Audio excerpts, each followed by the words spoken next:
Just no, how are you? Sorry, I didn't touch you. I know. Yeah. I'm almost at this tonight. We're like, You ready, Madam Clerk, you ready? Good evening, everyone, and thank you for attending our commission meeting of November 28th. I'd like to call this meeting to order. It is 5:02. We have two commissioners they haven't responded to the phone, so hopefully they make it well. We got a quorum, we need to go on to business. Item number 2, invocation. Who wants to do that? I'm here to do that. Okay. Can everybody stand, please?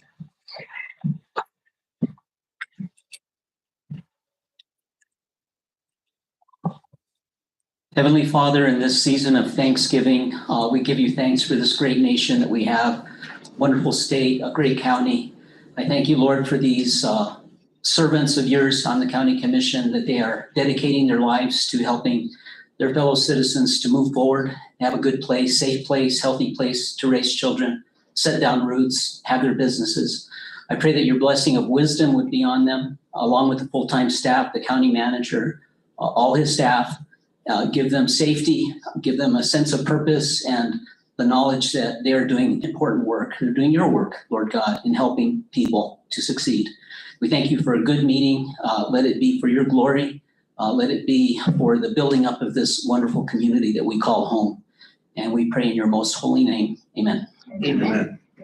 Thank you so much. Next item is Pledge of Allegiance. I pledge allegiance to the flag of the United States of America and to the republic for which it stands, one nation, indivisible, with liberty and justice by the United States.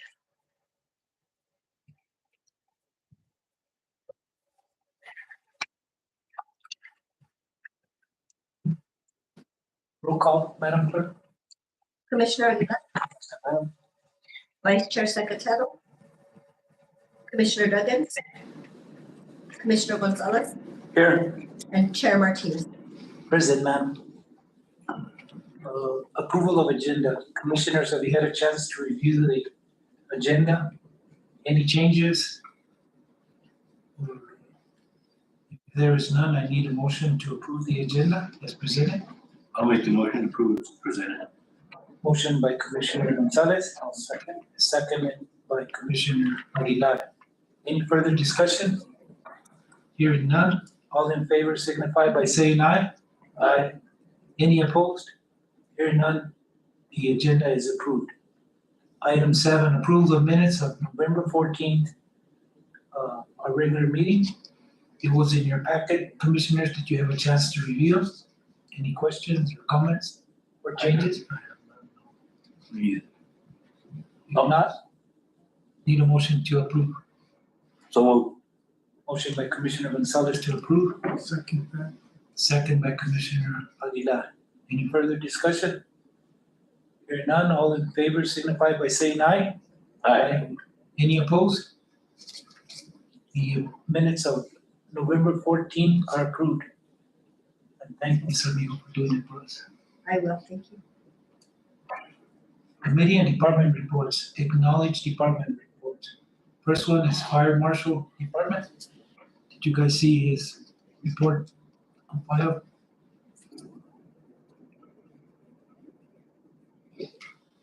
Yeah. Any questions or comments?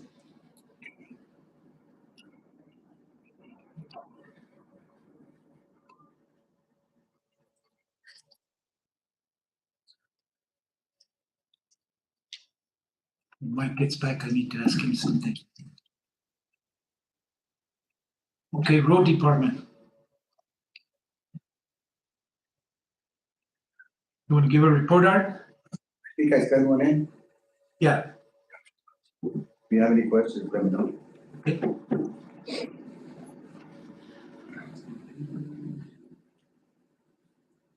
Questions, Commissioner? Got some help, huh? Yeah. I see that.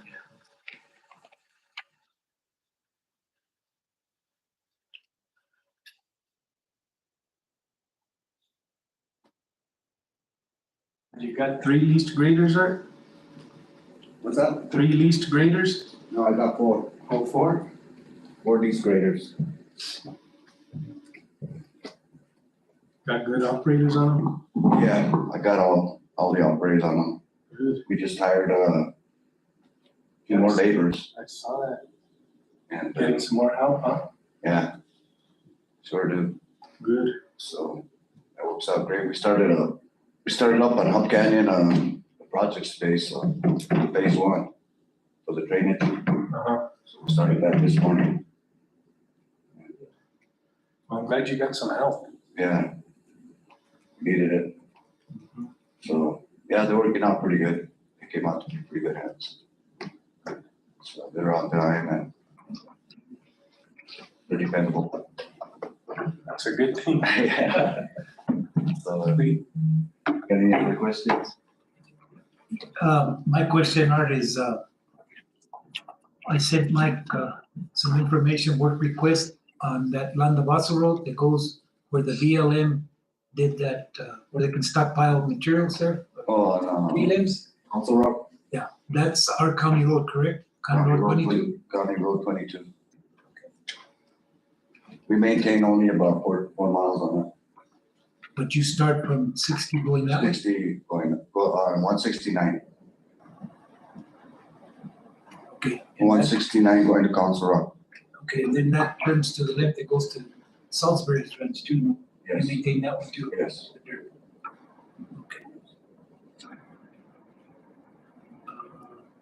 And on the equipment, I want the public to know, the commission approved purchasing, what did we purchase for you?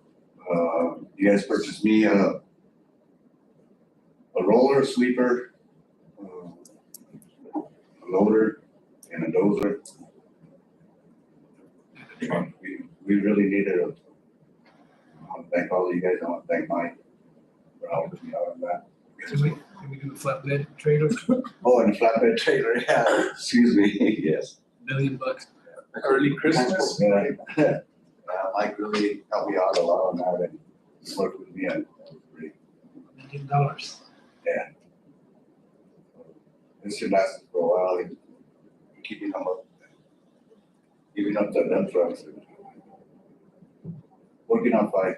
Good. Everybody knows the equipment already, so I tell them you gotta be careful because Yeah. that'll last us. I said, we don't know when we're gonna get our next equipment, I told them, so be careful and make sure you guys take care of them and maintain them and grease them. That's the truth. Yeah, Preventive maintenance will last a long time. make sure they do their walk around every morning. Sure. So everything else is working out fine, you know, which is good. I keep Mike updated and everything that's going on, so Okay. Thank you. thank you. The next one is CAP and DWI.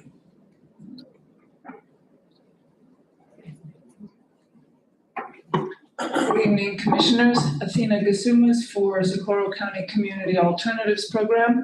Couple of updates and approval request to apply for FY25 DFA grants, which can't tell approximately what it is because I don't know what will be given to us, but it's somewhere between $350,000, $400,000 to apply for the annual grants for that.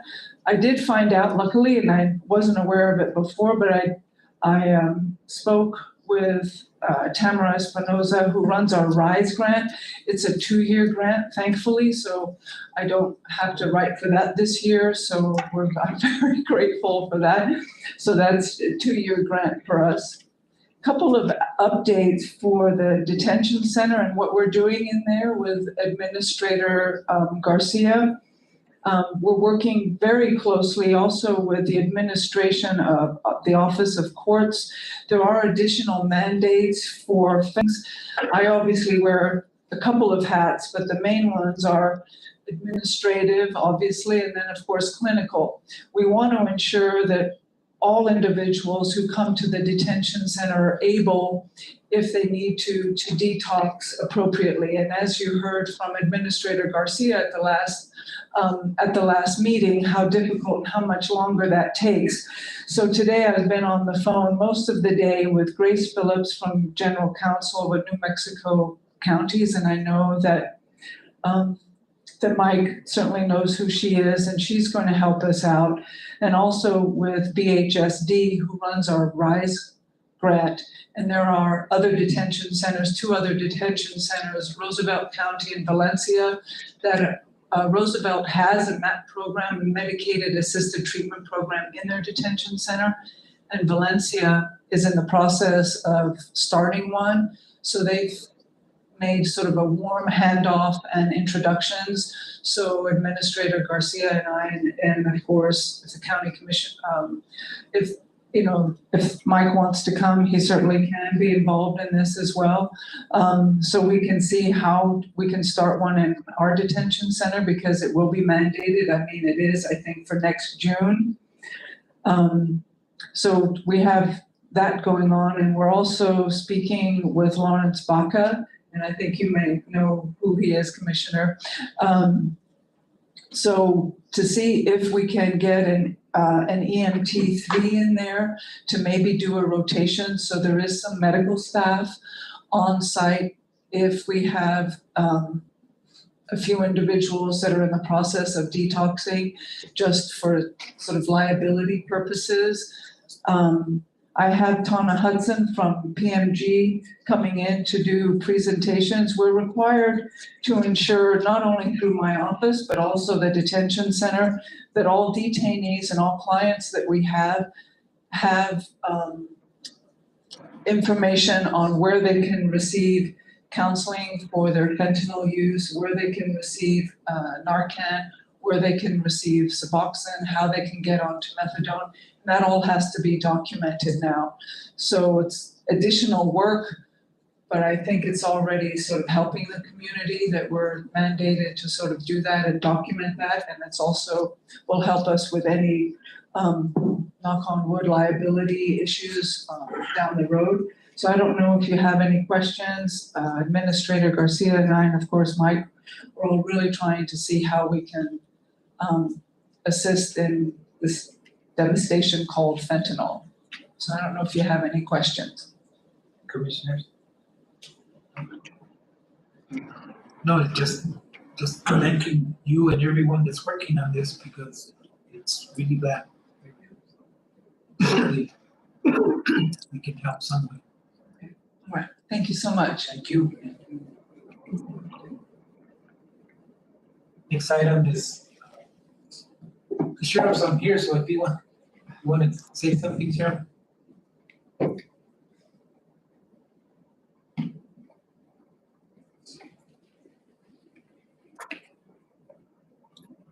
Hello. Hi. Mr. Chair, Commissioners. How are you doing? Not feeling the best today, so. No, my stomach, I ate something for lunch and then it just didn't. Anyway, so I have a few things to go today. First, the Sheriff's Office is going to decommission a unit or two and assist the Magdalene Marshals with it. I don't know if I talked about it last time. They are interested in one for sure and possibly a second one. They both have mechanical problems. One of them, the engine, something might need to be done with that. But according to Alvy, it's not going to cost them too much to fix it. Then the other one, the transmission is something's wrong with the transmission. He's not exactly sure what it is, but it's something that might be easily fixed or might cost them some more money. So they're willing to look at both of those. We've worked with the manager's office, and they're going to help us do that because they just recently had one of their rookies roll one of their units, so they're really short.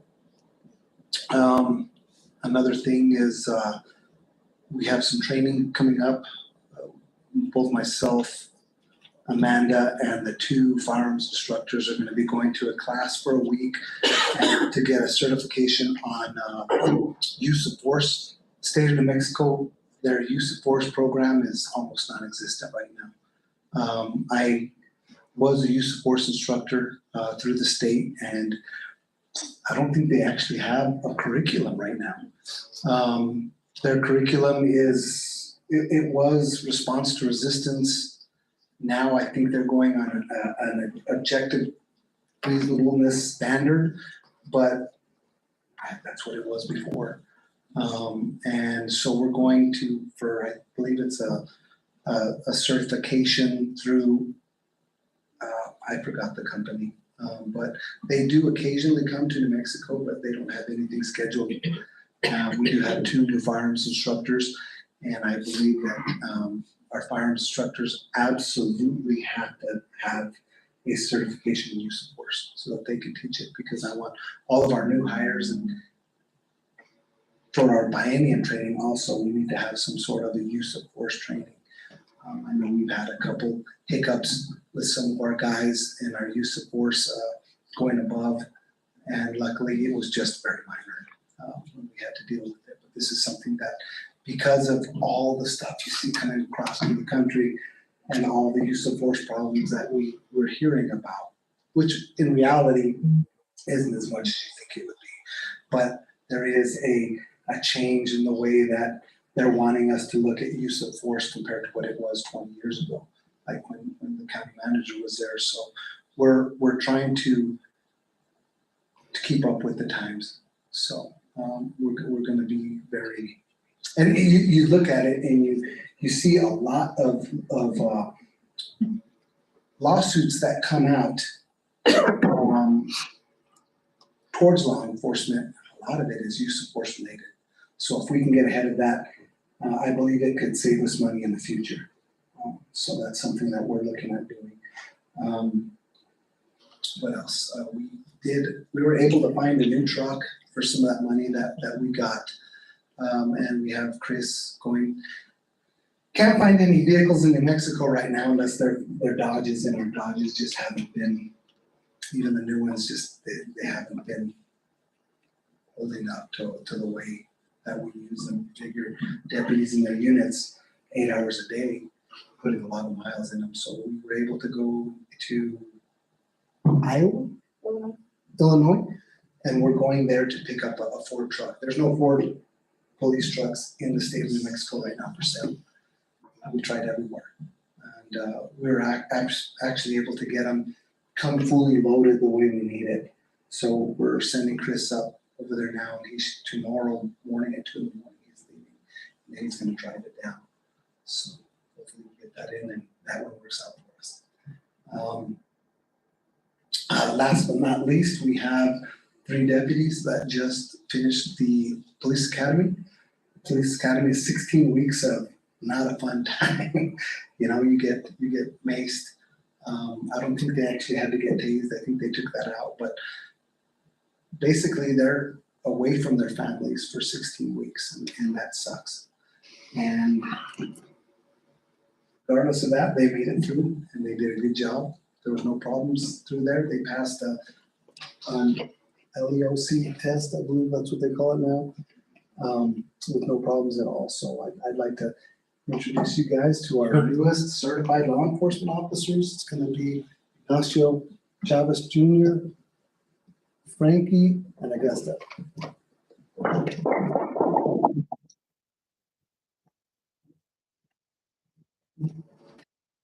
Questions for me? They look real young. Thank you. I think, who's the youngest one? Yeah, Frankie. Yeah. But they're ready.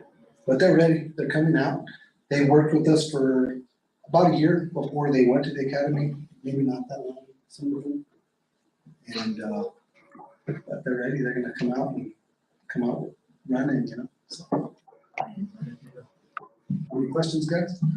Questions for, I just, on behalf of the commission, we need to thank you and the officers, because I know you guys have been really busy, a lot of stuff going on. some stuff that people don't even know and we don't know. But it's pretty dangerous to be out there. Thank you. We've had a lot of pretty bad ones come out within the last, I can't discuss them here, of course, but we've had some pretty bad ones come out recently, which are, and the guys are doing a good job. And we're lucky to have a really good group of guys coming out. We did hire one more. He went through the whole shebang, the whole hiring process, went through the board, went through all this background, and we will be hiring Dylan Coslin. I think he just has to have his drug tests and stuff done, and so he should be coming in here pretty soon. I don't know if he's had it done yet or not, but he should be coming in probably in the middle of the month of December, so hopefully that happens quick. He's coming from the city police. Plus we have, we're gonna be hiring one more on top of that, and then we'll only have one more open position after that. So. Getting some help. Yeah, we actually, thanks to you guys and the commission and the manager, we were actually able to hire 2 more with that grant that we got. So we'll actually have 2 extra, which will help a lot. So I appreciate you guys for looking into that for us and helping us out with that. Did anyone contact you, Sheriff, on providing an officer for investigating wolf kills? He did, and he's supposed to have a class or something, and he's gonna get a hold of me. I told him, hey, whatever you guys need. I think a lot of it is, a lot of what they were gonna put together they hadn't come up with a time or anything like that, but he's supposed to get a hold of me and we're gonna get together. Okay, December 6th, we're having a meeting here at the annex. They're coming down. They finalized everything, the website, the reports, and so if you have time, come down. Is that Friday? No, December 6th is, Oh, you know what? I won't be here. I'll be at that class. okay. But I can see if Send somebody. the captain can go. James knows a lot about that. Yeah, it's a Wednesday, December 6th at 10 in the morning. Okay. We'll make sure that he gets there. That's all I Anything else? Nothing? Thank you. Okay, all right, guys, I'm gonna hit the road, like I said, I just have to do it. So, thank you, guys. Thank you. Thank you. Good luck to the rookies there. Yes.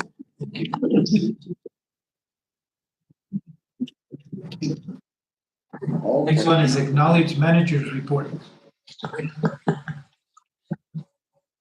Thank you, Chairman Martinez. Commissioners, in my report, I'll go through it and try to hit on some of the highlights.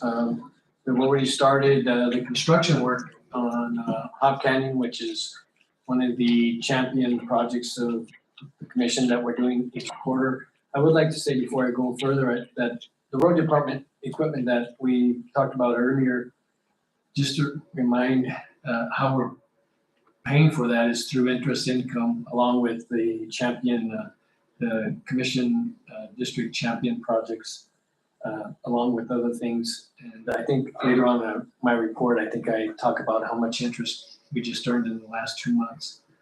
I did get notice before I continue any further, I did get notice award letter saying we received another 123,000 and change towards Escondido Lake, which is, they said, don't count on it, but you have the award letter, but it's not official time to get the actual grant. So, but I did get that, so I wanted the commission to know where we're at.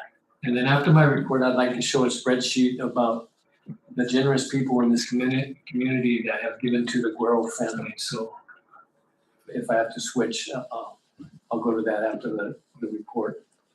The other thing that we signed the invoice for Site Southwest, 254,000 and change. That's not the total cost because there's GRT, but that's what the invoice was. And that means that they are getting closer and closer to finishing the final design.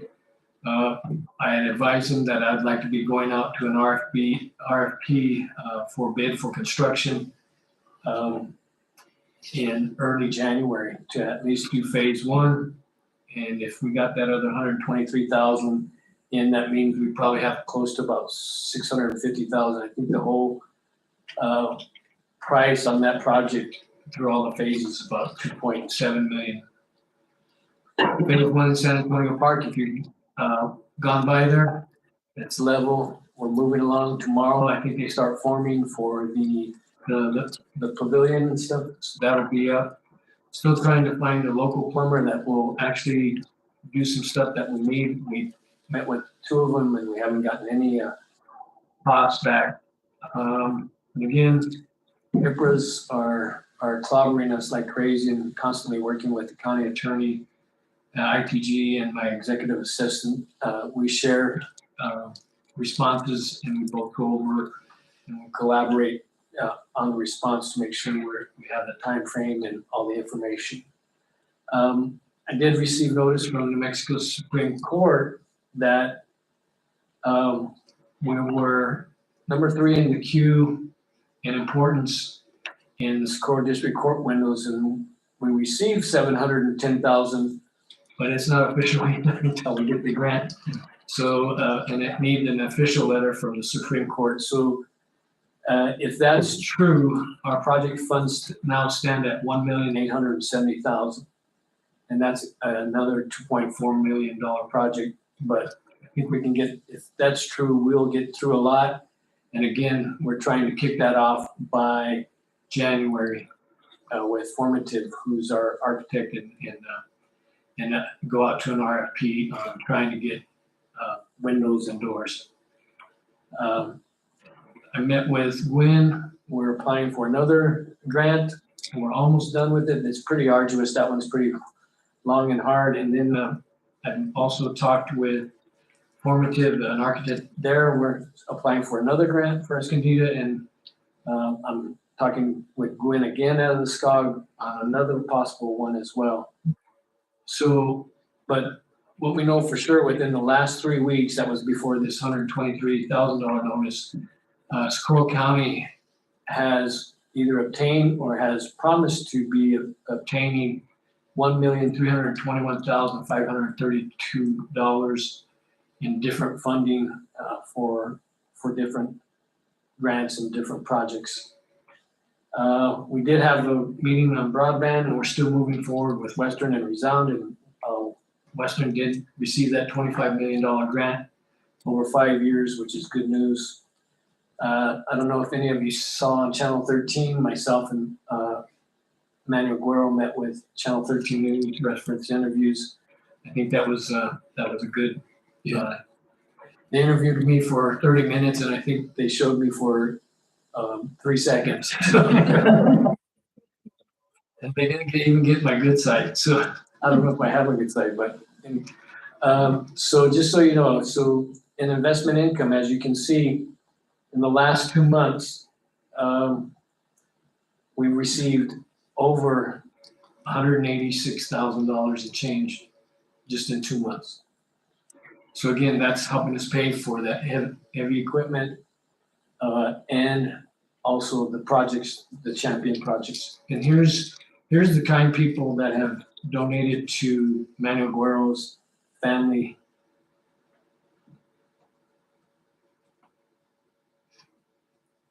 And I believe, Commissioner, you're on there as well, I believe, for 200. So this is constantly upgraded. So if I don't have somebody's name on there right now, I'll upgrade it again. But I wanted to also bring in where, I don't know if you saw one person from a state, alone was 25,000. So when I usually travel out there to give and his family clothes and checks and even cash, and some people don't want their names on there. When he came to the office and we showed him the different checks, and he reached this one up, he began to shake and cry, and then I started crying, and we're both crying in my office and Jennifer is looking at us like, what are you guys? What are you guys doing? But it was so emotional and so moving, so I want to thank everybody, and I apologize if I don't have your name on there, because I'm Constantly upgrading, and sometimes I get, like right before the meeting, I got checks. I got a check from Commissioner Martinez, I got some cash. So I'm constantly upgrading and putting new ones in. So each until I think we get a lull, each commission meeting, I'll be updating the commission. Okay, on that bag of clothes, Mike, Yeah. that came from Mr. Pat Lewis. Yeah, and I changed that, and actually, I think I have it on my other flash drive, but it'll go up there. Yeah. And for some reason, I put the new one on here, and it stubbornly kept the old one. Yeah, So as long as I've corrected it's on that. the record, so he, No, I do, and I actually have it on my Flash drive, and so when I saw that, because there's some other people missing on here. Yeah. And I just updated it before we came to the meeting, and for some reason it stubbornly kept that one. Unless, hold on just a second. Maybe this one happened. Oh, maybe, okay. So yeah, as you can see, yeah, so there you are, Commissioner, here's, and the rest. And I think I did the bag of clothes, right? Oh, no, I didn't on that one for some reason again. But I remember you telling me. Pat Lewis, yeah. I'm glad you're keeping track of it. That way, Manuel will know who gave it, and then the public will know where the money went to. Accountability for the money. And I think if there's any questions on my report, Any questions, Commissioner? no, for me. Well, just going through the report, and this is not just one time, but many times, you have saved the county quite a bit of money and been able to get some money for us. A lot of stuff that we've done, we would not be able to do it if you hadn't been working on a lot of this stuff. On behalf of the commission, thank you, and I know the employees appreciate it because it's a lot easier to buy stuff when you have the money. You don't have to- It's hard to tell an employee, well, we can't do it, we can't buy it, we don't have the money. It's a lot easier to approve something when you have the money. Just thank you for the hard work. You're welcome. Yes, sir. Okay, acknowledge commissioner's report, Commissioner Aguilar. I do not have anything at this time. Commissioner Saleh. Yeah, I just want to report that unfortunately football season's over, and I was absent the last couple of meetings, just personal stuff and many irons in the fire that are spread all over the world, I guess I should say, so it took me away. But I want to congratulate the kids, we were very young and experienced, and for what we accomplished, I think we did pretty good. But like I told them after the last game, I said, you youngsters, get your wounds and get to work. So I'm looking forward to next year already. So. But it was a good, rewarding season. I actually had more time to go to more practice and stuff, and that's what it's all about for me. That's about it. Thank you, Commissioner. My report is, I've got several committees that I'm on, and I'll be going to meetings in December and January. As I go to the committee meetings, I will have a report to provide to the commission on some stuff. One is the SWACA, the other one is the CLL, the Wolf. There's another one in Albuquerque where it's money for each county. So as I go to these meetings, I'll give a report when I get back. And I will be terming out in next year, 12 more months. So I encourage you, the commissioners, to start thinking of these committees. They're very important. There's a lot of information, a lot of help there. So start thinking if you guys want to attend, be nominated for one of those committees. They're well worth it being exposed. That's it. That's all I have for now. Chairman, if I may. I'm sorry, a little remorse that I think I wanted to also talk about during my report and maybe during yours is we had talked about at one time about a one-time salary adjustment during the month of December for the employees. I'd like to know if the commission is still interested in that and if they would like to give me some numbers so at the next meeting I could have some calculations to see just what the fiscal impact would be if the commission wishes that me to move on that. What are the wishes of the commission? Absolutely. Yeah, I think it's fine. You discuss what we did last year. I'm sorry. What were the numbers from last year? I can remember what happened yesterday. I know. Yeah, okay, no, yeah, that's fine. I do us a favor. If you can give me some just ballpark figures, what you'd like to see per employee, and then I can put something together and tell you what the impact is. My recommendation, and I'm only one commissioner, you put the numbers together because you're the one that's running the budget. Like I said, if we have the money, then it's easy to say yes. Every time I give you a number, you tell me no. So just off the top of my head, 500 would probably be 65,000. Just so you know, if whatever that starting point would be, based upon number of employees. And that's per employee, even the new ones? Yes. Even the new ones that just came in? Per employee, if that's what the wishes of the commission would be to include everybody, even probationary, then it's gonna be about 65K. Well, based on the, what was that, interest income? Which we're spending like wildfire. Remember, our. Well, they just keep spending it. Yes. We'll put us some numbers and then the next meeting we can vote on it. Or commissioners, you can send in an email on your recommendations directly to them. I'd appreciate that if you just send me what Was you this think. done, was this done last year as well? I'll take it, I'll look at last year's. And then Yeah, we'll, yeah. so I'll do last year's and then, 65,000. and then do increments, tiers of what it is. That sounds Sound like like I already have something to go off of it. Yeah. Okay. It was done last year. It was. Does that include elected officials? It doesn't. I'm sorry? I said that does not include elected officials, correct? Adrian. It didn't last. Okay, Thank you. thank you. Okay, next is public comment. We have Al Sandoval, Okay, Mr. Saul. okay, during this portion of our meeting, we welcome your suggestions, want to hear your concerns. This is not a question and answer period. Speakers will be limited to 5 minutes. The county commission is not able to take action on matters discussion during public comment. Speakers are requested to state their name for the record. And Adrian will keep time of the 5 minutes. Mr. Chairman, I believe that the special zoning district are on the agenda, so they don't need to do public comment, unless they want to talk about something else. Oh, okay. So nobody else? No. Okay. Sorry. No problem.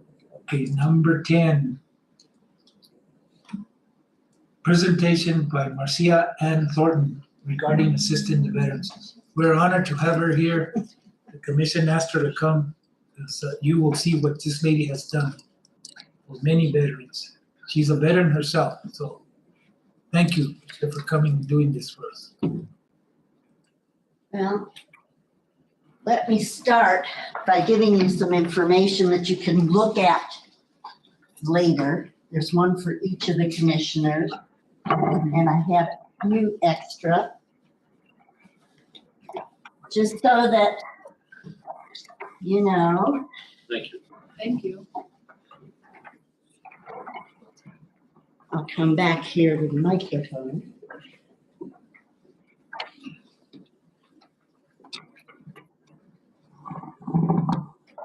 Wonderful. My name is Marcia Thornton. I spent 24 years in the Air Force, retired as Lieutenant Colonel, moved to Magdalena, and that's kind of where I've hung out for the past 25 years.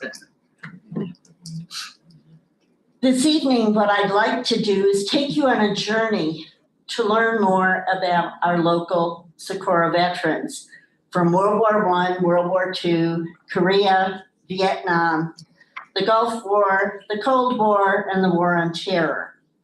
And your journey tonight is going to follow essentially my journey. Back in 2011, I wrote an essay that you have in the packets before you. It's called The Last Name on the Wall, after listening to a Veterans Day program on television, which asked repeatedly, how can you ask someone to be the last person to die in a war? The Last Name on the Wall is a story about literally the last name on the wall, the last person killed in the Vietnam conflict, who happened to be someone that I was commissioned with. I'm not going to read that because it takes too much time to read, but that did start me on a journey. And then I also substitute teach at the Magdalena School. So in 2012, I was asked by the folks at the school to read In Flanders Field. For those of you who don't know, this was a poem written by a Canadian doctor in World War I. And it really focused on the blood red poppies that grew in the fields where the soldiers died. And it's kind of a poignant poem. After that, I shared the Last Name on the Wall essay with several of the staff at Magdalena, and they said, oh, you've got to read this. So the next year, I read that essay on the school PA system. And the response was sobering, to say the least. Some of the people, the students or teachers, either one, were in tears. And even the young students paid attention. And let me say, when you have kindergartners who will sit still for 10 minutes, they're interested. So that kind of got me started. Then a little while later, I started doing some research on the history of our church because I wanted to put the church's history in a book, some kind of document. I ran across a picture of one of our members in a World War I uniform. And it took me several times because, you know, when your mind is going this way, it kind of takes a while before you come back the other way. And I realized that the state of New Mexico had all this information on our World War I veterans. There were biographies, there were pictures, there were letters, all of it available online. So I decided I'm going to put together a presentation on our Magdalena area veterans for the school, which I did. And there was a poster, like something like this, on each veteran, okay? And these were put up in the hallway. I'll pass it around so that you can see it.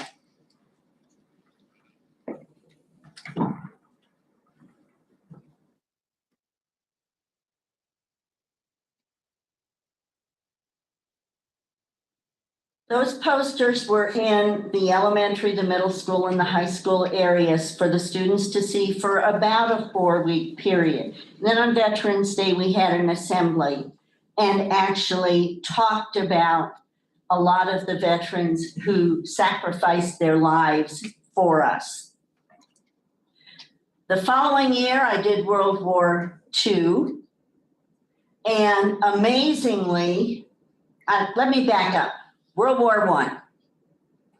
The reason that we have such wonderful information available on our World War I veterans is because the first young man who was killed not killed, the first young man who died in World War I was from Magdalena.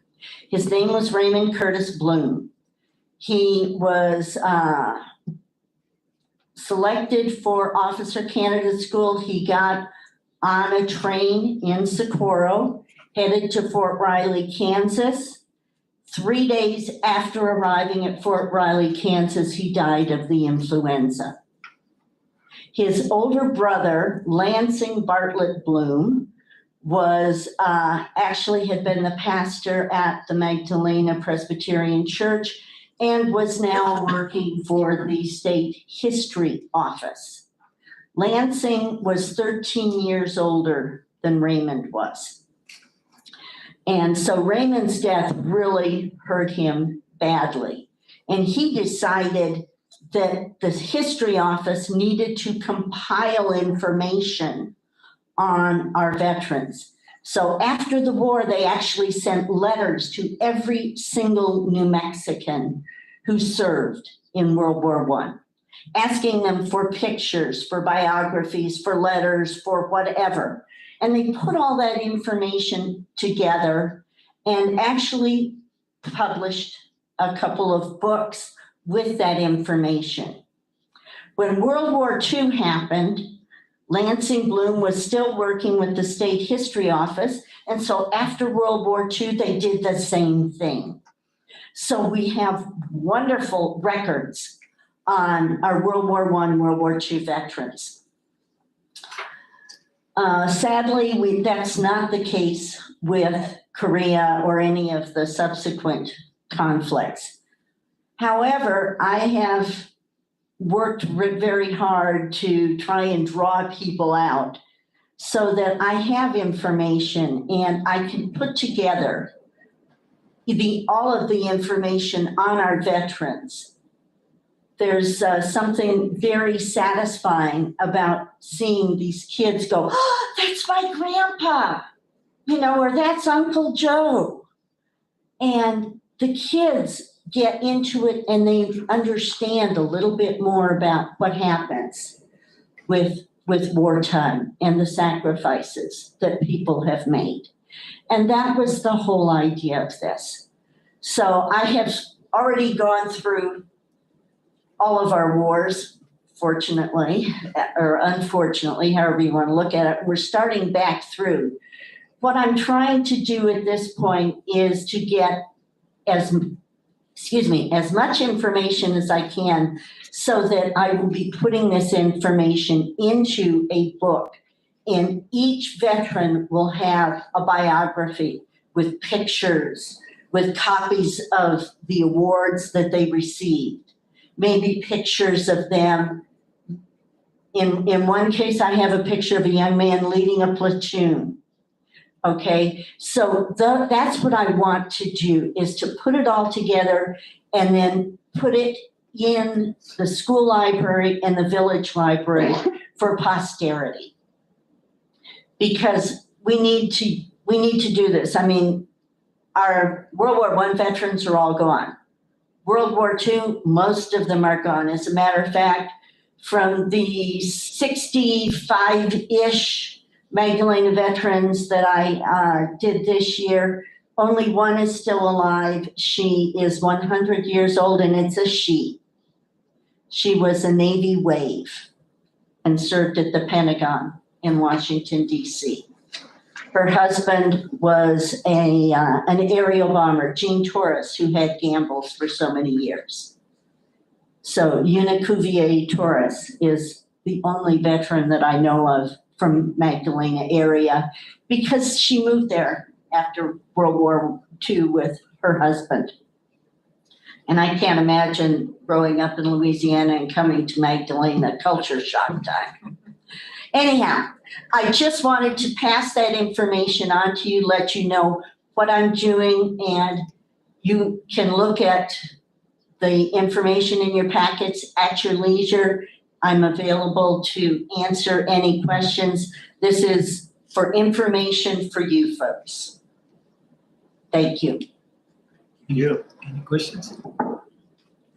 Mr. Chairman, Marcia, do you know that Yuna's still alive, right?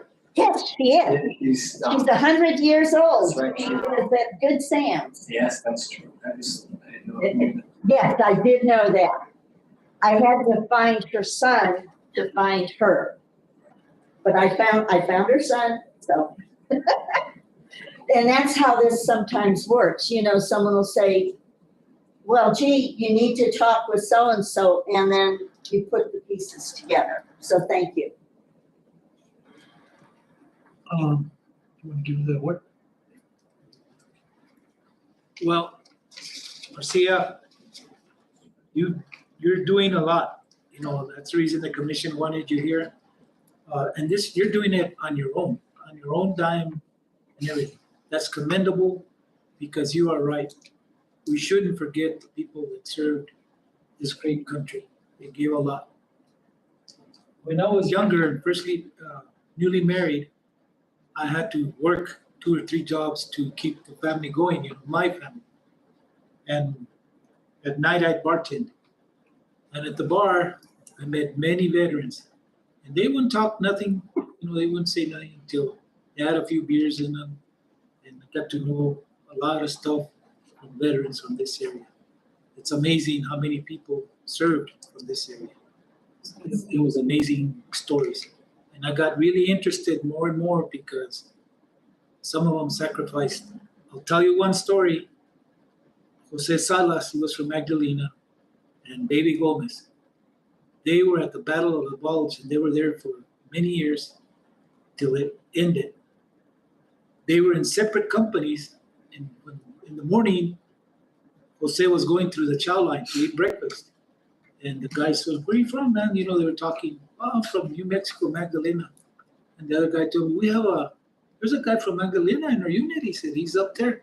You're kidding, he told me. He said, well, take me over there. There was 5,000 tents, those small tents where the soldiers are. He found him. Imagine that, 2 guys overseas from the same town to meet. That night they drank wine and everything and celebrated because, you know, they were so happy. Next morning, they were all gone. The tents were gone, you know. He never saw them until they came back. That's amazing too. So we have something to give you on behalf of the commission. And also, I was asked to give you this.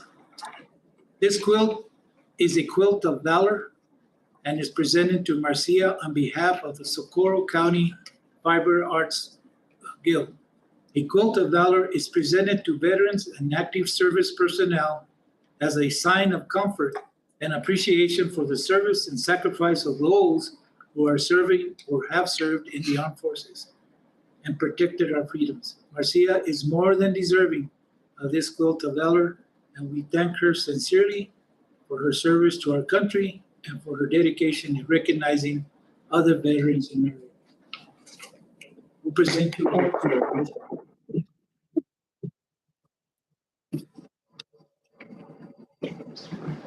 Some friends of mine made that.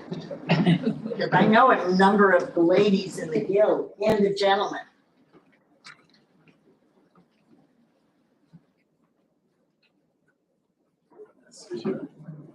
Yeah, they want you to stand over there. Okay, tell me where. Point me in the direction you want. I'm going. Yes, I've done these. A million times. Oh, yeah. You do them a lot in the military. All righty. Okay, and then, Friends.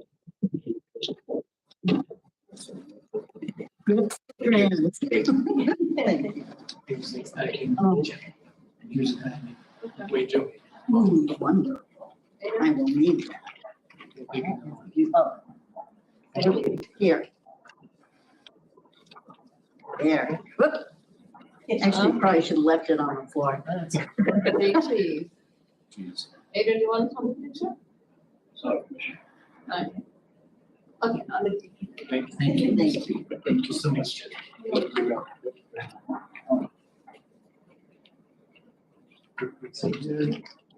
Wonderful. Like that.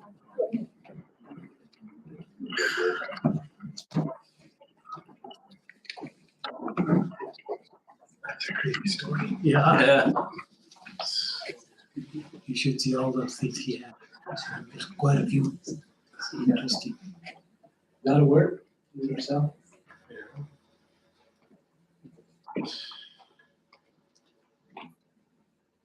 The next one is consideration of distribution of nil levy fourth quarter proceeds to Socorro General Hospital.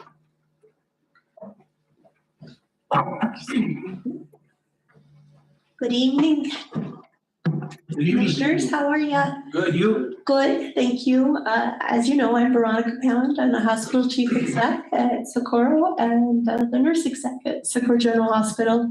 So tonight, I'm here to serve a letter as a request for distribution of funds from the Socorro General Hospital mill levy for the fourth quarter. If they could be distributed by December 28th of $250,000. That will be our year, we will complete our year at the hospital with this, the last of this funding. So I need your approval, thank you. I make the motion to give her the money. Motion by Commissioner Gonzalez? second by Commissioner Aguilar. Any further discussion? Hearing none, all in favor signify by saying aye. Aye. Any opposed? It is approved. And that's your contact number, 835-8700? That's my, yes, that's my office number, but my cell is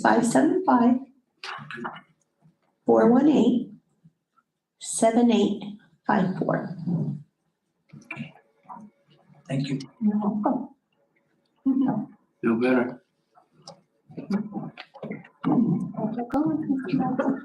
Thank you.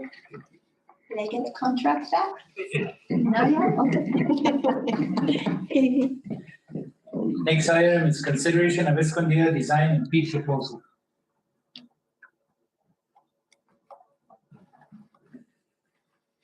Thank you, Chairman Martinez. Commission, in your packet, you have the design fee proposal by Sites Southwest, which was pretty much authorized by the commission when we went out to an RFP, but I wanted to ratification of it and have the board look through what we're paying for, and I recommend a do pass. You heard the recommendation of the manager. Make the motion to proceed. Motion by, go ahead. I'm sorry to interrupt. Mr. Chairman, with the approval of the quote, unless you all would like the contract to, the ultimate contract to be returned, I would also delegate the authority to the manager to sign it since you're approving the contract amount. Okay, good deal, Adrian. You still good with that? Yeah. Okay. Motion by Commissioner Aguilar to approve, I'll second. second by Commissioner Gonzalez. Any further discussion? Hearing none, all in favor signify by saying aye. Aye. Any opposed? It is approved with the manager will sign the contract. Item D, consideration of Economic Development Department Outdoor Recreation Division grant of $161,632 with $80,814 to match. Thank you, Chairman Martinez. Commissioners, in the packet is the Outdoor Recreation Division grant, which we applied for and received, and we do have the match available. So I recommend a do pass. This is for Escondido. You heard the recommendation, commissioners? So moved. Motion by Commissioner Gonzalez to approve. Second by Commissioner Aguilar. Any further discussion? Hearing none, all in favor signify by saying aye. Aye. Any opposed? Hearing none, it is approved. Item E, ratification of approval of the Department of Finance Administration that's supposed to be granted. Yes. 23 ZH 5040-14, For 450. 450,000. Thank you, Chairman, Commissioner. In your packet is the Department of Finance and Administration grant that we applied for, awarding us $450,000 for capital improvements towards the window project at the end doors at the courthouse. And as you can see, it has a sunset date of June 30th, 2024. So we need to, and my recommendation is to approve it, and then we need to move expeditiously to expend the funds. So move. Second. Motion by Commissioner Guerrero to approve, second by Commissioner Gonzalez. Any further discussion? Hearing none, all in favor signify by saying aye. Aye. Any opposed? It is approved, and try to spend the funds before June 20th. Item F, Introduction to and discussion with representatives from Abeta Sabinal Special Zoning District.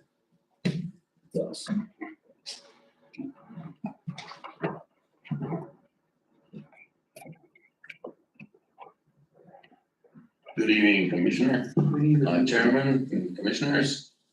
My name is Al Sandoval, and I'm here to represent, along with Andrew Salas.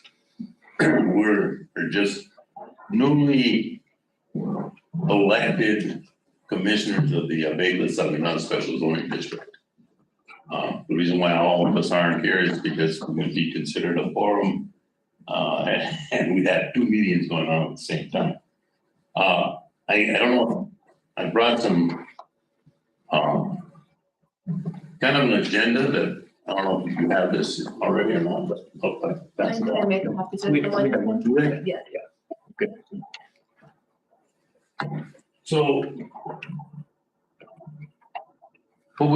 first on topic is the use of county facilities. And in this case, we're talking the Sabinal Community Center. In the past, how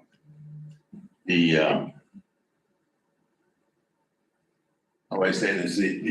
We were using, the zoning commission was using the firehouses, the Abeta's firehouse to hold their meetings.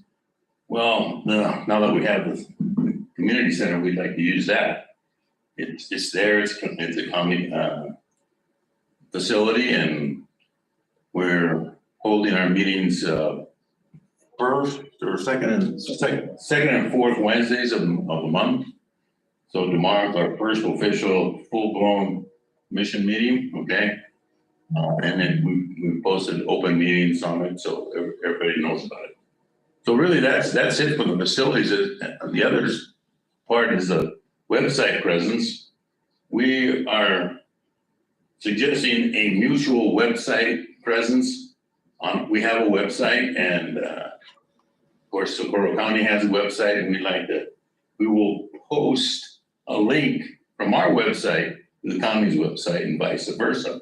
Hopefully, that way, someone's looking for zoning information up in the, I guess it's called Special Zoning 1, okay?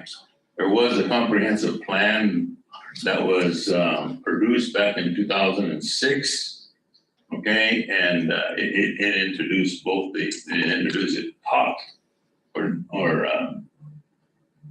defined both Special District 1 and Special District 2. Special District 2 is really the east side of the river, and Special District 1 is on the west side of the river. So that's kind of like what we'd want to do too, and we will do that. In fact, tomorrow when we have our meeting, we'll pass it, and it'll be one of the subjects for our website design person to go ahead and put a link in there pointing to the county's website, okay? We also want to know about the awareness of the zoning district on the county side. And I think that's already starting to happen, because I already got a phone call from, I guess someone had called your office, my lady, and she was asking all these questions, and I said, well, hold on, wait a minute. Where is this at? And she said, it's up it's US 60 on the east side of the river. And I go, there's no zoning on that side, just on this side. So, it's starting to happen, it's starting to work. The awareness part, it would be more like the county clerk's office, okay? The assessment's office, of course, the manager's office, and if they happen to call the commission, I don't know if they would do that, but maybe they might. And same thing with us, if they would contact our commission, our facilities, we would point them in the right direction. Okay, so we were thinking along the lines on the assessment side that maybe for that one district, the district that we're talking about, it basically goes from the northern end of Socorro County all the way down to just past Bernardo, San Francisco, and from the river on the east side and on the west side, just past the power line. That's roughly it. There was a request for a map. I did bring one. And we are working on a colored map. One of the commissioners, Joseph Tibbetts, is working with several different entities. The what do you call them? Got already. Right-of-way people for the acequias, for the yes, okay. And we're gonna try to color code it so that everybody knows what's what. There's some power lines that need to be spelled out on there as well. This map is just basically a big map that shows the district, okay? It's all there in black and white. We only have a black and white map at this point, okay? It was produced back in 2002, and the zoning commission was first put together. So I can leave this with you guys if you want. I sent a PDF of this. Yeah, we have. It's kind of hard to see on that, and once we get all that detailed stuff in there, especially color coded, it's gonna be real hard to size it down so it makes any sense. So we're gonna have to keep it in a large map. I don't know when we plan to have that color map ready. We're working on it right now, so that's it. And then the last thing I'd like to talk about is how can both our commissions, the zoning commission and the county commission, work together to improve Socorro County. And I put a few things down there. Doesn't mean that they're only things, they probably have a big long list. But one of them is communications between our commissions.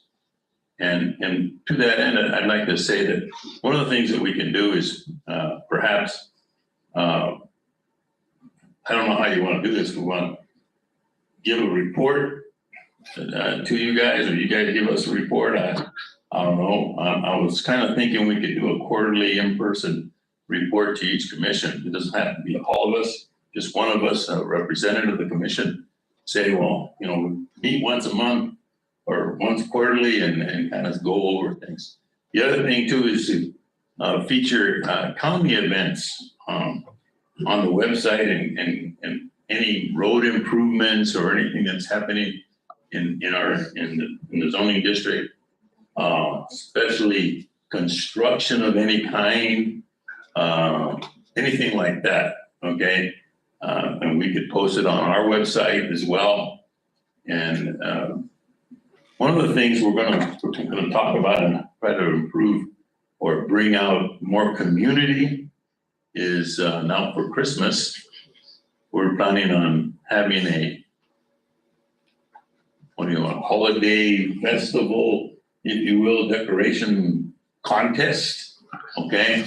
And we don't know what the rules are yet. We just thought about it yesterday, so it's kind of early, but that's the kind of things we want to do Okay, and I think it might help, I know it'll help, improve things in Socorro County all the way around. So those are kind of the things that I wanted to approach today and talk to you about.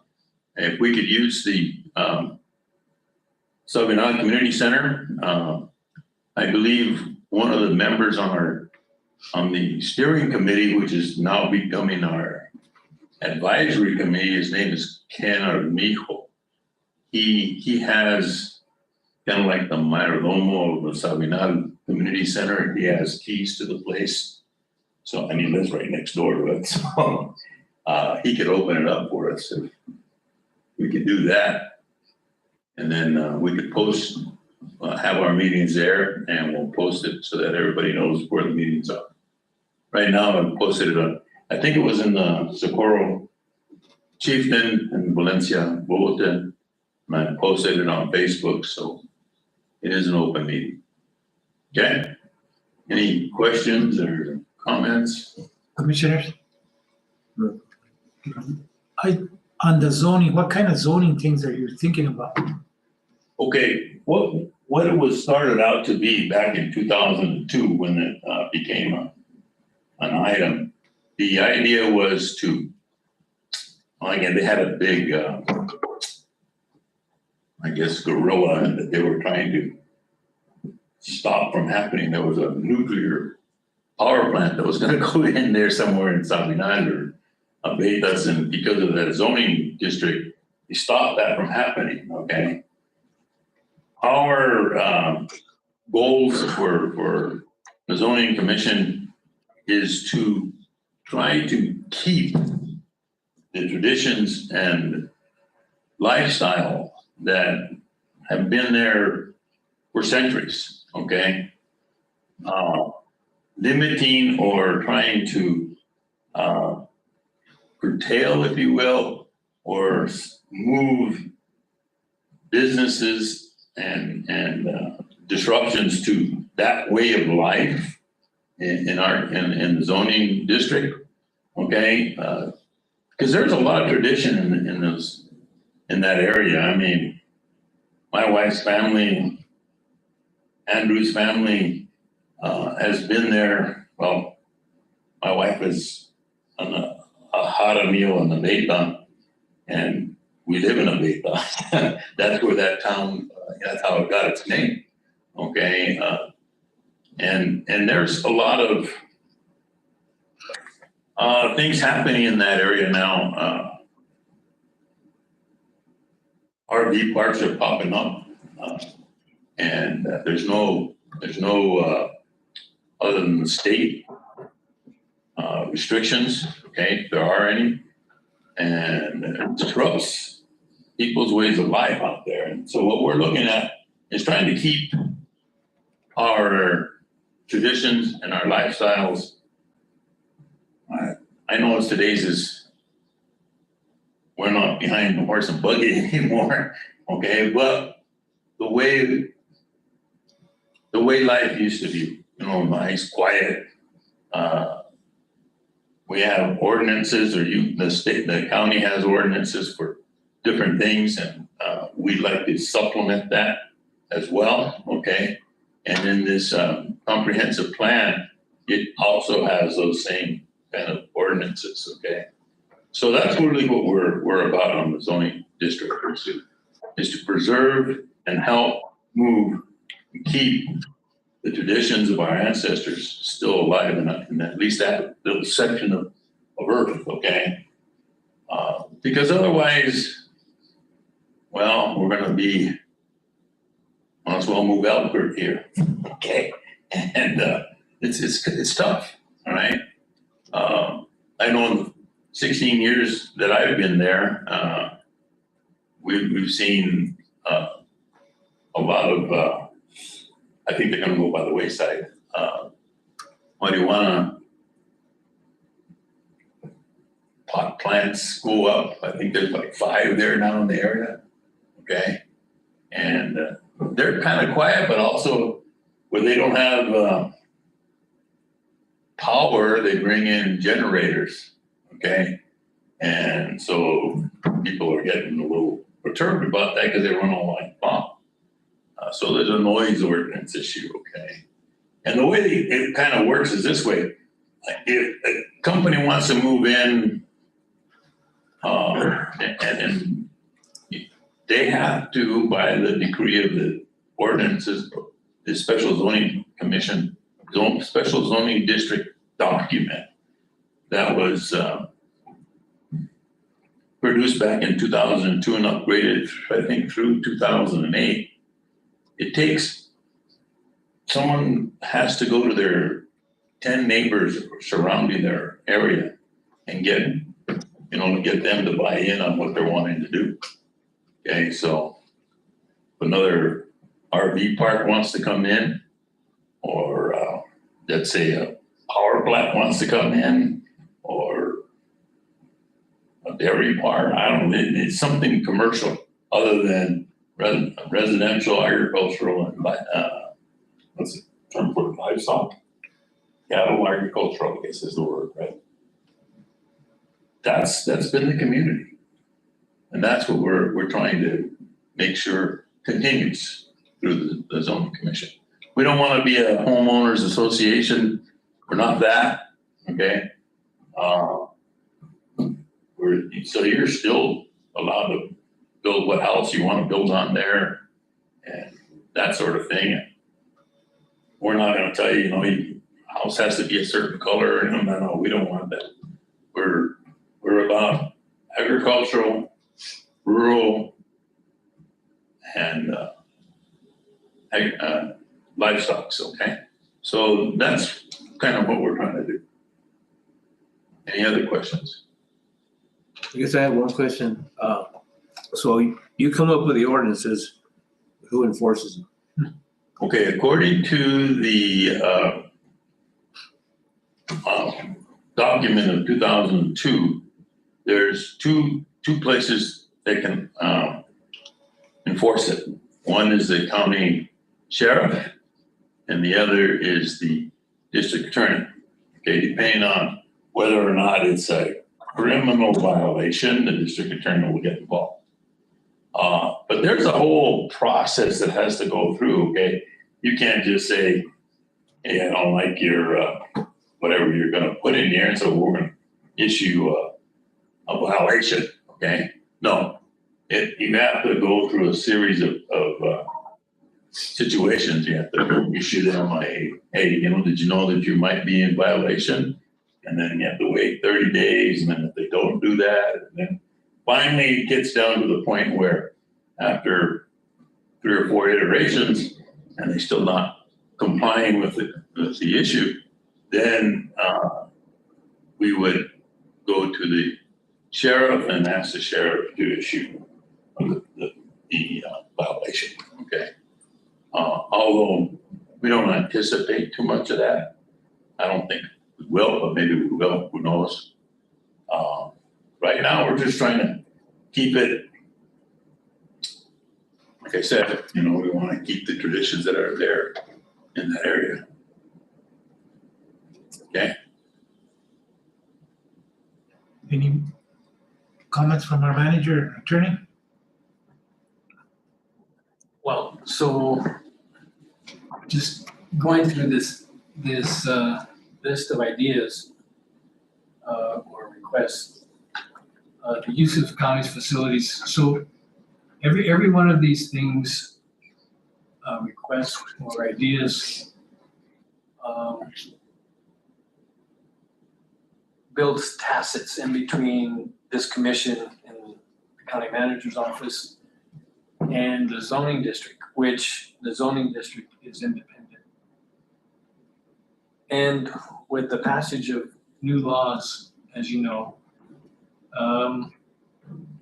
when especially the zoning district makes a decision to take some sort of action, they're open almost immediately to litigation. So I'm very, very, very, very cautious about forming any type of tacit relationship in which someone could then name this commission and my department, my office, in a in the litigation based upon the zoning commission decision. The use of facilities, the way we would get by that, by use of facilities, we would need to charge maybe a nominal fee. It'd be up to the commission to what to charge. I don't know, maybe $50 a meeting or something along that side. Website presence, that's another. I'm not quite sure how we would do that, because that means they would be on our website, and that could be interpreted by any attorney and or judge as a tacit relationship. Awareness, I'm glad we have a map, so, because we do get a lot of phone calls, and so we could just relay that information, because we do it now. Even when there wasn't a zoning commission, we used to say there is a zoning commission, but they haven't had an official election, so awareness would be good. I would ask that maybe the new commission actually even advertise it in the paper. And we have a map of it. Al sent me a map, so I have it on my computer for information purposes only to share the information. Both commissions working to improve Socorro County. I can see where that would be information sharing, not collaboration. Because again, if you have collaboration, you have commitment by both parties that there is some type of partnership, which I don't think is beneficial to this commission. It, again, is another tacit in which any attorney and judge could show that there is a relationship, and therefore, under the new titles in state law, leaves all of us liable, not only professionally, but personally. Future events on a website, that's another thing. I'm not sure if they wanted to give us flyers maybe. I'm not sure how that would work. I'd have to look into that, the legalities of that some more. I know there's, even having it on the website, there might be some question. Quarterly in-person reports, that would be, again, a building of a bridge that shows that there is a collaboration and a commitment by both parties to sort of partner, and then therefore gives any attorney in which the zoning commission they would take action against the means in order to construct that relationship, and therefore leave this commission open to litigation in decisions that they have nothing to do with. So those are my concerns in a nutshell. I have several other when I read this. And I know I'm not alone in that concern. My job is to keep this commission safe and sound and guard its financial, fiscal, and legal liabilities. So I would ask that with these, that you allow me to go back and write a response as to where legally we think we can go and where we cannot go. I'd like to address some of those issues. The use of county facilities, the Sub-Nile Community Center in this case, been set precedent by the county commission before, where we were using, meaning the zoning district was using county facilities for free. They were using the Betas firehouse to hold their meetings. And now you're asking us to, you just made a request to the commission to charge even more than what you're already charging for the rental of the property for somebody else. That's not true. You said $50. I gave it as an example. We actually charge more than that. $45. $45 an hour. Yeah. So anyway, I'm not going to argue about it. I just threw it out there. And what they did in the past has no bearing on what we face under today's laws. Is there a law? I have asked that question to you, Adrian. I believe he's referring to House Bill 4, the new, the new law, the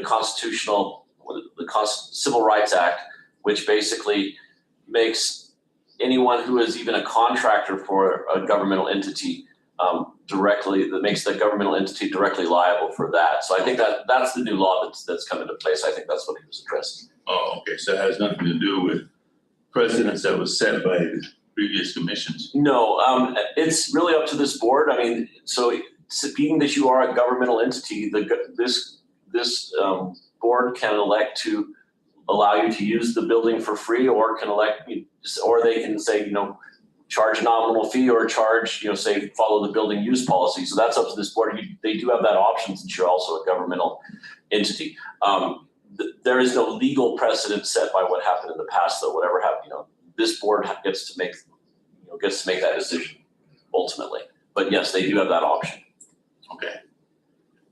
And as far as events, I was thinking, we don't see a whole lot of events coming on from the zoning commission side. I was thinking more from the county side, what's happening in the area, okay? And as far as a web presence, I'm just thinking a link, not a presence, okay? In other words, come down your list, zoning, shoot over to the zoning district website, and we would do the same thing on our side, county information, zip over. So link to the county website, okay? That's what I meant by website presence, period. Not that we'll put all our stuff on the county website, no. Just a link, your link, and doesn't cost anything except to put a link in there. So, there's no cost involved there. And the other things that I think we can personally work out together. If you have any questions at all, I think it's a good idea to put your findings together. Make sure, I would think and hope that you pass it through Adrian before you submit it to the commission. Anything else? Well, Mr. Sandoval and Andrew, recommendation from the manager is he wants to print something out to give you a formal answer. Sure. Your commissioner from your area is not here today, so I'm hoping that next meeting, so he has some input because he represents your area. Right. And Commissioner knows that it should be a commission decision. Everybody should be here, so you hear from each commissioner. Okay. So we'll wait for the written response from the manager to you and then to us. Okay. Are you gonna be able to have it by the next commission, Mike, or? I should be. It's not that in depth. I know when you talked about a link, I don't know how the legality would work on that. So obviously it'll be research on myself and of course the county attorney, making sure that, again, that we're protecting everybody. It's not just us, but it's protecting yourself. Sure. So, and then also have the discussion. It's an hour, their meeting's an hour, $10 for the light bill, I don't know, or nothing. It just depends. It's up to the commission. Well, give us your response and let them know if it'll be on the agenda. Yeah. We can agenda item so we can do something. Yes, sir. For the next meeting. Okay. I'll let you know. Very good. Thank you. Thank you. Thank you. Have a good evening. You guys too. Did you want this mic, Mike? I'm sorry? Did you want this mic? I have some people working on ours, on what you sent me, Okay. but if you have an extra one. Sure, that's why I brought it. Yeah, I'll take it. Okay. Because again, you get a million questions, I fill 5 of them, probably at least 1 a week, so probably 5 a month, easy, on zoning and people wanting to move stuff in. And we also have ordinances about what can be moved into Socorro County. And Sure, so, absolutely. so yeah, it'd be good because, and I'm very well aware of the cannabis production, most of them. There are some, I received information today that supposedly one is operating without a county permit. I'm surprised if somebody's running generators because they have to have a state permit before you get a county permit. But I've written probably over the last 2 years, at least 10 cannabis permits once they've received their state permit. And then we actually inspect them also. Okay. I can tell you where the one that the running generator is, so the address is 510 Highway 116, down by the river. Reason why they don't have electricity there is because they can't get I won't comment on that. It's just say they're running generators. I'll look into it. So one, it could be, I hate to say it, but it could be nefarious. So I'll look into it before and we'll find out. Yeah. Okay. Okay. Thank you, Al. All right. Thank you. Thank you. Here you go. Kind of beat up. It's an old one. That's like me.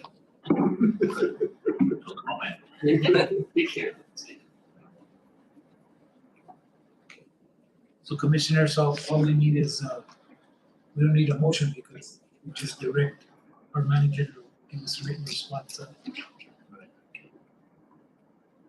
Okay, item G, consideration of resolution 2023-80, fiscal year 23 physical asset certification.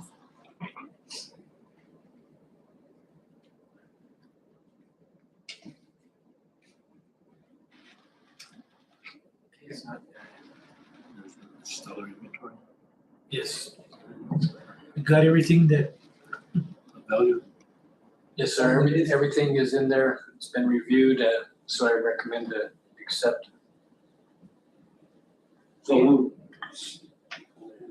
motion by Commissioner Gonzalez. Second by Commissioner Aguilar to accept the physical asset certification of fiscal year 23. Any further discussion? Hearing none, all in favor signify by saying aye. Aye. Any opposed? It is approved. Item H, acknowledge personnel changes. Who wants to take that on? Okay, John. Personal changes, Natalie Paz, clerk's office, new hires.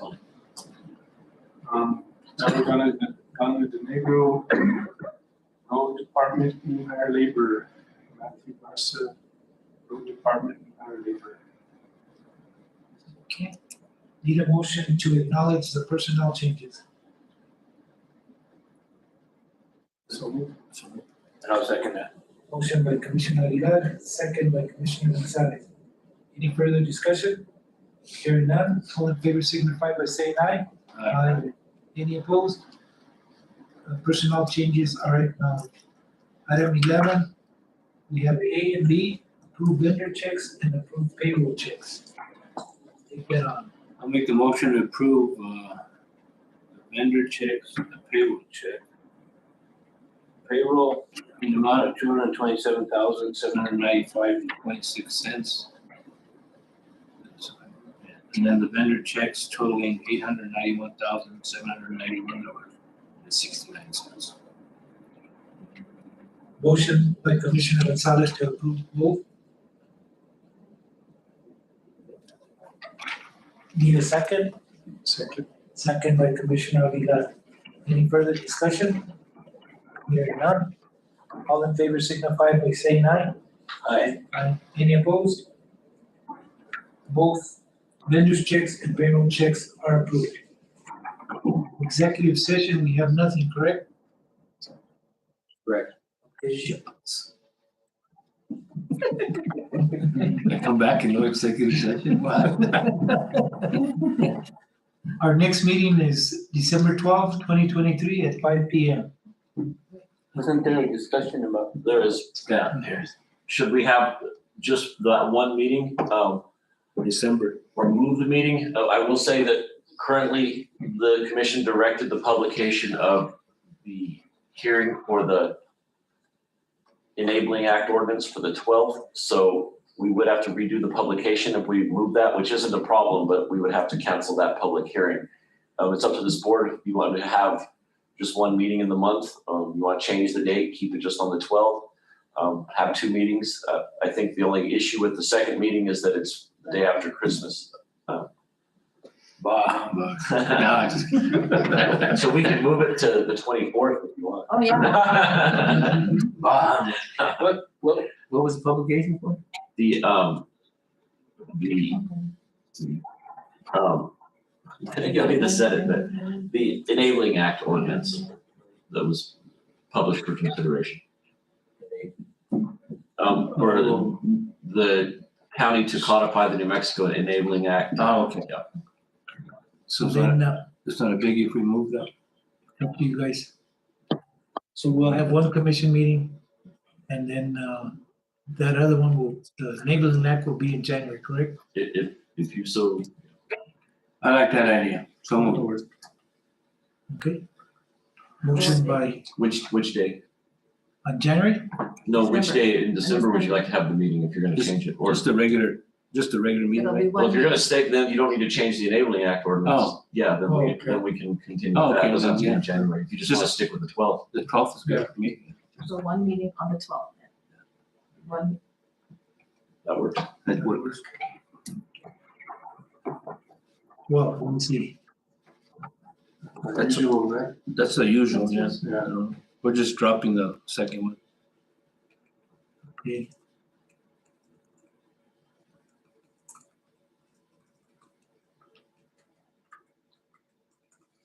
Christmas is on a Monday then, no? Correct.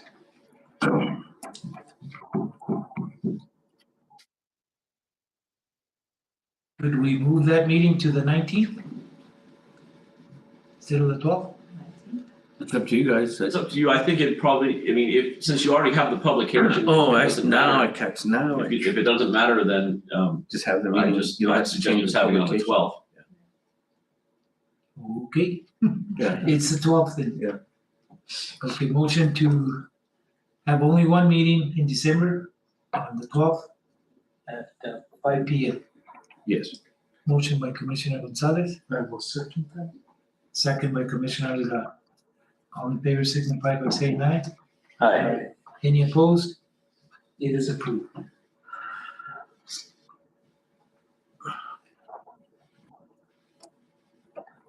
Okay.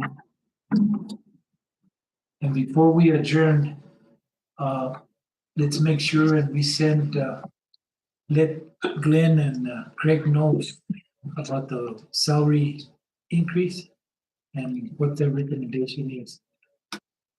Salary adjustment. Say again? One-time salary adjustment. Yeah. Okay. I'll send you my recommendation. Okay. Okay, motion to adjourn. So moved. Motion by Commissioner Gonzalez, Second. second by Commissioner Aguilar. All in favor, signify by saying aye. Aye. We are adjourned at 6:40. Thank you. I see you. Have a safe trip. Safe trip. Thank you. Yes, ma'am, thank you. You know, he's a Vietnam veteran with the, remember Tom, the Mason? Yeah. That dude has a Purple Heart.